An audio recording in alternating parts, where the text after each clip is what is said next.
জীবনের খুবই ইন্টারেস্টিং আর জরুরি একটা টপিক নিয়ে আলোচনা করব, আর সেটা হলো ডাবল ফার্টিলাইজেশন বা দ্বিনিষেক। নামটা শুনে কঠিন মনে হলো, পুরো ব্যাপারটা কিন্তু বেশ মজার, আর পরীক্ষার জন্য তো এটা ভীষণই গুরুত্বপূর্ণ। চলুন একদম সহজ করে পুরো বিষয়টা বুঝে নেওয়া যাক। তো শুরুতেই একটা ধাঁধা। আচ্ছা, এমন কি হতে পারে যে 7টা ঘরের মধ্যে 8জন লোক বাস করছে?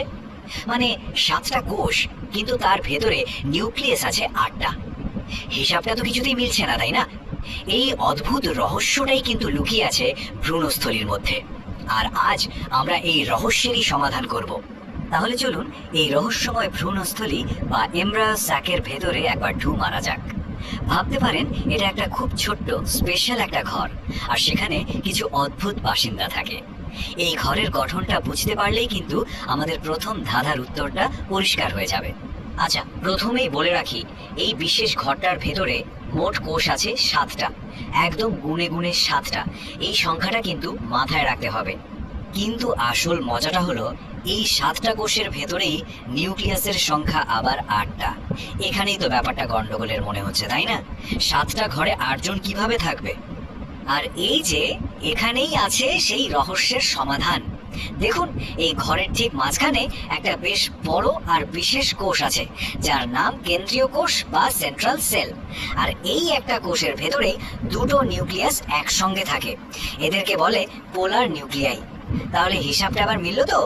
বাকি 6টা কোষে একটা করে নিউক্লিয়াস, আর এই একটা কেন্দ্রীয় কোষে দুটো, মোট হয়ে গেল 8টা নিউক্লিয়াস। বেশ, 7 কোষ 8 নিউক্লিয়াসের হিসাব তো মিলে গেল। কিন্তু এখন প্রশ্ন হলো, এই ঘরের বাকি বাসিন্দারা আসলে কারা, আর তাদের কাজটাই বাকি। চলুন এবার তাদের সঙ্গে একটু পরিচয় করে নেওয়া যাক, কারণ প্রত্যেকেরই কিন্তু দারুণ সব ভূমিকা আছে। আচ্ছা, এই ঘরের এক মাথায় থাকে মূল চরিত্র, মানে ডিম্বাণু, যার থেকে পরে ভ্রূণ তৈরি হবে। আর তার দুপাশে বন্ধুর মতো দাঁড়িয়ে থাকে দুটো সহকারী কোষ বা সিনার্জিডস। এদের কাজ হলো পোলেন টিউবকে পথ দেখিয়ে ডিম্বাণুর কাছে নিয়ে আসা। ঠিক তার উল্টো দিকে থাকে আরো 3টা কোষ, যাদের বলে প্রতিপাদ কোষ। এদের কাজ হলো পুষ্টি যোগানো। আর মাঝখানে তো সেই স্পেশাল সেন্ট্রাল সেল তো আছেই, যার ভেতরে দুটো পোলার নিউক্লিয়াই রয়েছে। এই যে পুরো অ্যারেঞ্জমেন্টটা, মানে এই 7টা কোষ আর 8টা নিউক্লিয়াসের ব্যাপারটা, উদ্ভিদ বিজ্ঞানের ভাষায় এর একটা বেশ গাল ভরা নাম আছে। একে বলা হয় পলিগনম টাইপ। বেশিরভাগ সপুষ্পক উদ্ভিদের মধ্যেই এটা দেখা যায়, তাই পরীক্ষার জন্য এই নামটা মনে রাখাটা কিন্তু খুব জরুরি। ভ্রূণস্থলীর গঠন আর তার বাসিন্দাদের চেনা তো হয়ে গেল। এবার গল্পের আসল মজাটা শুরু হবে, মানে মূল ঘটনা। পরাগরেণু থেকে দুটো পুং গ্যামেট বা শুক্রাণু একটা টিউবের মধ্যে দিয়ে সোজা এই ঘরের দরজায় এসে হাজির হয়। দুটো শুক্রাণু। এখানেই তো প্রশ্ন, নিষেক তো তাহলে কিভাবে হবে? এই জায়গাতেই লুকিয়ে আছে দ্বিনিষেকের আসল টুইস্ট। এই জায়গাটা খুব মন দিয়ে খেয়াল করতে হবে।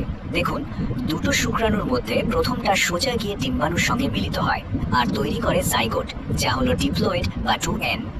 এই জাইগোট থেকে ভবিষ্যতের ভ্রূণটা তৈরি হবে। আর দ্বিতীয় শুক্রাণুটা কি করে? সে সোজা চলে যায় মাঝখানের সেই সেন্ট্রাল সেলের কাছে এবং সেখানকার দুটো পোলার নিউক্লিয়াসের সঙ্গে মিলিত হয়। ভাবুন, একটা শুক্রাণু আর দুটো নিউক্লিয়াস একসঙ্গে 3জনের মিলন। এর ফলে তৈরি হয় শস্য বা এন্ডোস্পার্ম, যা কিন্তু ট্রিপ্লয়েড বা 3n।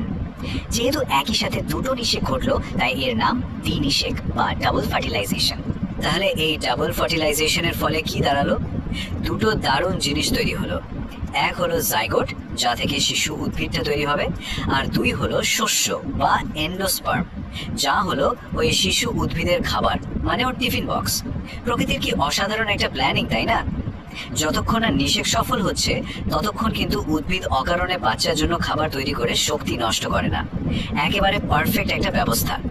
আর সবচেয়ে ইন্টারেস্টিং ব্যাপার হলো, এই যে এত কাণ্ড কারখানা, এই ডাবল ফার্টিলাইজেশন, এটা কিন্তু সবার মধ্যে দেখা যায় না। এটা হলো সপুষ্পক উদ্ভিদ বা ফ্লাওয়ারিং প্ল্যান্টসদের একটা এক্সক্লুসিভ ফিচার। বলতে পারেন এটা তাদের একটা সুপার পাওয়ার। তো এই যে এত কিছু জানলাম, এটা প্রথম কে আবিষ্কার করেছিলেন? এটা জানার জন্য আমাদের একটু অতীতে যেতে হবে, 1998 সালে।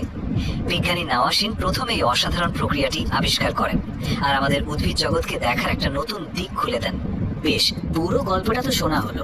এবার চলুন পরীক্ষার জন্য যে পয়েন্টগুলো একেবারে না জানলে নয়, সেগুলো একবার ঝটপট রিভিশন দিয়ে নিই। এই অংশটা মনে রাখলে এমসিকিউ অংশে কিন্তু ফুল মার্কস পাওয়াটা অনেকটাই সহজ হয়ে যাবে। চলুন একটা কুইক ফায়ার রাউন্ড হয়ে যাক। ভ্রূণস্থলিতে কোষ কয়টা? উত্তর হলো 7টা। নিউক্লিয়াস কয়টা? 8টা। জাইগোটের ক্রোমোজোম সংখ্যা কত? 2n। আর শস্য বা এন্ডোস্পার্মের 3n। ব্যাস, এই 4টে তথ্য থেকে কিন্তু বেশিরভাগ প্রশ্ন চলে আসে। আর কয়েকটা বোনাস পয়েন্ট, এগুলো মনে রাখতে হবে। আবিষ্কারক কে? নাওয়াসিন। সালটা হলো 1898। ভ্রূণস্থলীর ধরন কি? পলিগনম টাইপ। সহকারী কোষের কাজ কি? পথ দেখানো, মানে গাইড করা। আর একটা দারুণ বাস্তব উদাহরণ হলো ডাবের জল, যা কিন্তু আসলে লিকুইড এন্ডোস্পার্ম। আর এর ক্রোমোজোম সংখ্যাও কিন্তু 3n। তো আমরা দেখলাম উদ্ভিদ জগতে জীবন আর তার খাবার একই সাথে দুটো ভিন্ন মিলনের মাধ্যমে তৈরি হয়। কি অসাধারণ একটা ব্যাপার। এখন শেষ করার আগে একটা প্রশ্ন রেখে যাই। আচ্ছা, ভাবুন তো একবার, প্রাণী জগতে, বিশেষ করে আমাদের মানে মানুষের ক্ষেত্রে এমন কোনো জটিল আর বুদ্ধিদীপ্ত প্রক্রিয়া কি থাকা সম্ভব? প্রকৃতির রহস্যের তো কোনো শেষ নেই।